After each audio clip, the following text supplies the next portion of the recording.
Have you ever reacted to someone by saying the wrong thing with the wrong tone of voice, with the wrong language, at the wrong time, in front of the wrong people? Have you ever done that? It happens all the time. So on today's Front Row Friday, I want to give you two suggestions the next time you are about to say something that later you will regret. And what I want you to think about is the difference between responding to a situation versus reacting. And one way to think about the difference between responding and reacting is, let's say a doctor comes to you and tells you your body is having a reaction to the medication, versus the doctor saying, oh, your body is responding to the medication. It's very different. One is obviously more positive than the other. So the next time you are confronted, maybe a surprise email that was filled with anger, or a surprise coworker who surprises you with a confrontation that you weren't expecting, or maybe even you get an angry text from someone, I want you to think about the best way to maintain your credibility by these two things. Number one, take a deep breath, because human nature is we want to react, and we want to react quickly.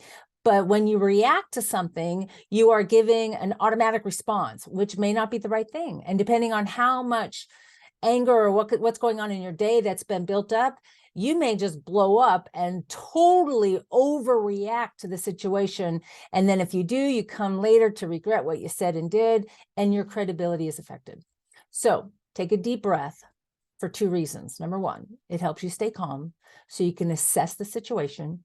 You can stay calm to remove the emotion from it. I like to say to divest emotionally from the situation while you assess what's really going on here.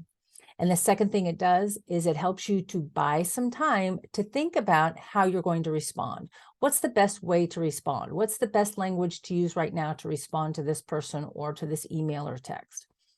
So the first thing to do is take a deep breath and think about what you're going to say before you say it.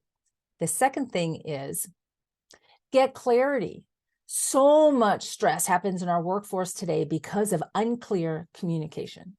It literally just happened today where I was having a conversation with someone where I got an opinion about a person, and I found out later we were talking about two different people entirely. There's a lot of potential for misunderstanding. So when you are confronted, before you respond, and certainly before you react, get clarity, ask a clarifying question, gather more information so you can assess the situation, put some thought behind it, and then respond with total credibility.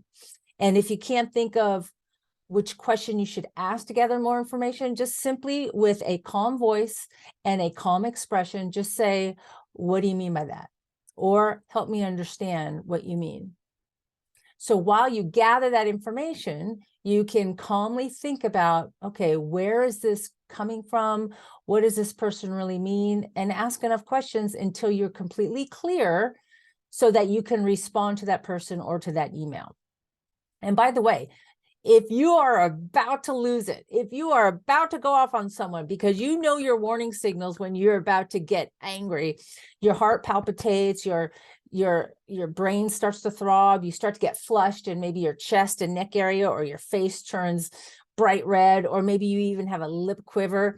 When you know you're about to lose it, and you can't think of this idea of to breathe and ask a clarifying question, then remove yourself temporarily from the situation by saying, let's regroup at 2 o'clock, or would 2:30 be better? So you're removing yourself from the situation so that you can calmly in private gather your thoughts and gather your composure. And if you can't remember that exit line of let's regroup later at 2 o'clock, maybe 2:30, then just use this one. I need 5 minutes. And then go, leave, and then take a walk, take a beat, make a call, calm down, go outside and do something so that you can calm down, think about the situation. And then when you do come back and regroup, then you can continue the dialogue or the conversation. So on this Front Row Friday, I hope it helps the next time you are finding yourself in a situation where you're tempted to say the wrong thing with the wrong intention, with the wrong tone of voice. Put some thought into your responses the next time you're talking to someone. Have a great Front Row Friday, everybody, and we'll see you next time.